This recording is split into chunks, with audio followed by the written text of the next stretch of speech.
that's something that we can visit later on. Because my main issue here is we can't make decisions right now until we have enough people to vote. Yes, So we can have a discussion. yes.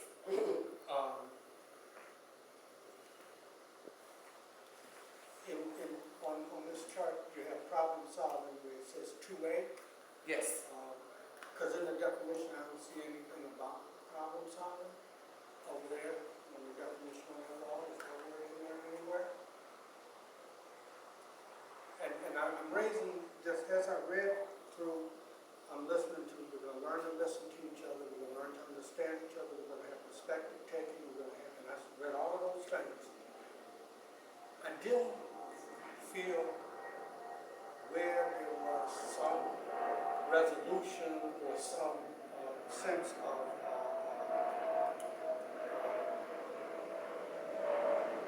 restorative action around harm that was done, anything like that in it. And I felt there's something missing. Because I can understand that you say, I profiled you because when black people commit more crimes than white people do, and so this just makes sense to me. And I understand that you think that that's discrimination because you didn't commit no crime, so why should you be profiled? Now we understand each other, we can leave. That's not working for me. Right? So there needs to be something else there. Let me ask you a question. The part about the parties generating options that make, That's good. okay, but you feel that we need to go further? Well, it does say that they generate options, so that leads you to believe that there might be what I'm talking about. But someplace there will word problem solving is in it. I don't know. I'm not going to fight over it, but it feels like there's a little bit of a hole there in terms of we got understanding, we got listening, we got all of that, and we didn't get no, I'm sorry, and I ain't going to do it again, and here's how I'm going to restore this problem. Okay. How about if we just put, I want to try a new process because our recording quality has not been great. So this is the mic. If you want to talk, you got to take the mic, okay? what if we incorporate like the whole thing and make it a mediation process helps parties develop a mutual understanding over conflict. The parties identify disputed issues and generate options that will provide both the officer and complainant an opportunity to create and improve community relationships. So we're taking out mutually acceptable resolution. Generate and then take out the pink, the mediation process. Just cross the mediation process out. So it will be, the mediation process helps parties develop a mutual understanding over a conflict. The parties identify disputed issues and generate options that will provide both the officer and complainant an opportunity to create and improve community relationships. Something maybe with a different, maybe a little bit different wording, like the listening or the problem solving or something in there. But the whole thing, I think is okay. I mean, to keep all of it. But I know that Lou had said something about using the word mutual too much, and that there may be an opportunity for a better word there.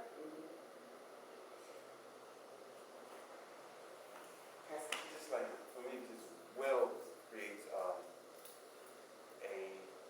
determinative expectation, and that necessarily may not be the case in mediation. So I think the may kind of leaves it open for, okay, we may arrive at a mutual understanding, but again, we may not, and that's okay in the process. Because, like you said, like earlier in the example you gave, okay, if I feel discriminated, then I want some kind of opportunity. That may not happen in mediation. That's part of mediation. But then we can't make it so determinative with the will. But I like the other word. I kind of feel where you get to, where you're trying to bring us back to that community relationship building. So. What if we drop may, drop will, and just say options that help them reach a mutually agreeable resolution? I was thinking for the passive tense. That would be helpful. And will provide officer and I prefer community member over complainant, but an opportunity to, and then the rest of it.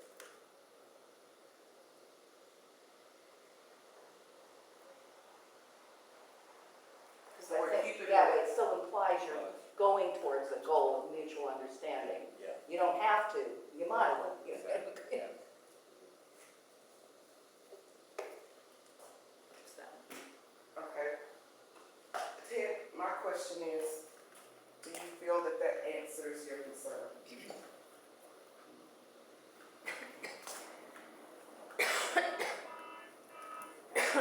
No. I understand that mediation doesn't guarantee an outcome. So you do the best you can and you get what you got. For me, as a, I don't know what it's a goal or a desire or something, if something comes out good, then that it includes some identification of the problem, some responsibility taken or ownership of one's part in it, some apology and restorative aspect to it as to how we would make whole that which was broken. And that kind of outcome is a desired outcome of a mediation. Whether that happens or not is a whole other question. And maybe that's a philosophical, maybe I'm philosophically on the wrong side of the question of mediation because I want the determination that includes those things. Whereas I'm not totally passive in terms of neutral, in terms of any agreement that you come up with, I'm neutral, I don't care. Because this is about police-community relations, and I'm a part of the community, so I'm really not neutral. And so maybe that's a philosophical problem that just, leaves me out of the mediation piece. But that's where my discomfort is. Can you explain some of those words you had used before, Ted, when it came to solution? I know you mentioned apology. Can you name some of it?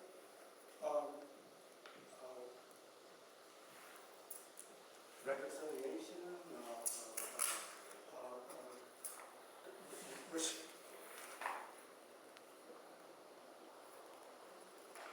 when you pay somebody back what you took from them, what's that called? Restitution, reparation, some words like that, that I made whole the wrong I created. I'm sorry for it, but I'm not just sorry and now take it or leave it. I'm sorry, and you know what, I did you wrong, and I want to do something to fix that. Because that's what restores our relationship. If our relationship is not restored to you, and I'm still broken. And so I guess I'm looking for at least as a goal, not that it would happen, but at least as a goal of a mediation that we would be aiming at having people understand each other in such a way that from an empathetic standpoint, I didn't know I wronged you like I did, but now that I've heard you, you know what? I really feel bad about what I did. I wasn't thinking of it like that. And what can I do to fix this? Well, just tell me you're sorry, and that'll help for it. Tell me you're sorry, but you gotta do one other thing. I don't know. That's all I'm thinking. Words like that. Before you speak, Lou, I put goal number 3 up here because Lou offered some language in goal number 3 that I believe speaks to what we're talking about right now. Sorry about that color. We have limited markers, but I just wanted to point y'all to this stuff because we actually have a lot of proposals for goal number 3. But this one, these two around transformation in particular, we had mixed feedback on it. Some folks felt like it was too complicated for an uninformed audience, but there may be some way to simplify this and answer Ted's concern. I'll also flag, though, that last discussion we had, one of the reasons that we dropped the phrase mutual accountability was because we felt it was officer deterrence. Meaning that if officers felt like they were going to be walking into this process to be judged or that it was set up for them to answer to the citizen in particular instead of balance, that we would have some officer participation problems. And I'll just go on and flag that we already have some officer participation problems. We're blessed to have Captain Hargrove and Captain Glasser, but there's a police association that's not represented right now. because they feel like the process is already biased. So it is a challenge we have to overcome. I wouldn't say they think that it's already biased, but they said they were suspicious. Right. So. Go ahead. I'm just walking in. I was just gonna ask that is the word repair? Repair is good. Simon Harborough with the Black Organization of Police. Going to what Mr. Klein was raising, the issue of restorativeness, something of that nature, could be addressed where Al was talking about another location to address the goals. In the definition, I'm not sure if that's going to be a smooth fit in the definition, and it could give someone the impression, depending on how it's worded, of a certain expectation that could make a person more reluctant. If this ends up being totally voluntary, how we place things, where we place things, is going to have influence on someone that's looking at it. And so if it's a general goal where we're addressing, the goal is that it restores the relationship between the two parties to make it more positive, and that's set somewhere else and not part of the definition, you can have a lot of lofty goals there, and I don't think that's going to be any kind of deterrent.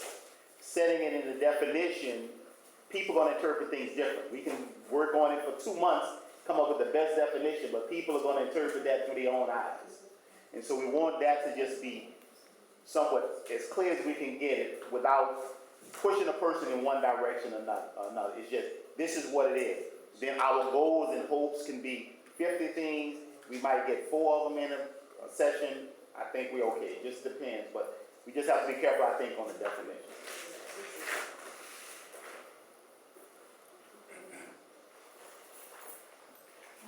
Pardon me. And just one more thing, and I'm gonna take up a few more time so we can get moving up. It's just like in the immediate process, and I feel we come from because as a black male, and I felt I've been profiled and all that, but having understand the mediation process, not, I mean, it's well facilitated and it's not gonna be like an adversarial process. It's completely, that's out the window. And so it's not gonna be something where on either side, you know, there's accusations going around. It's going to be more of that coming to that mutual understanding, which hopefully leads, mutual understanding, which hopefully leads to some type of agreement.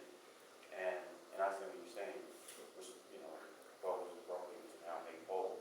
And that is the ability of the mediation process to hopefully reach to that point and walk away. And one last thing, I think we get in the definition that police is also, they're also part of the community somehow. Not just create that division out of that definition. Somehow, you know, like kind of stay away from directly using officer and complain that somehow it's keeping the language community relationship strong. Then no one will say, well, I'll point it out or whatever. I appreciate that reflection, so I offered that we cross out officer and complainant and just say community members. It doesn't sound like we're finished with this discussion, but first, Connie just walked in the room, so I'm gonna give her a chance to introduce herself.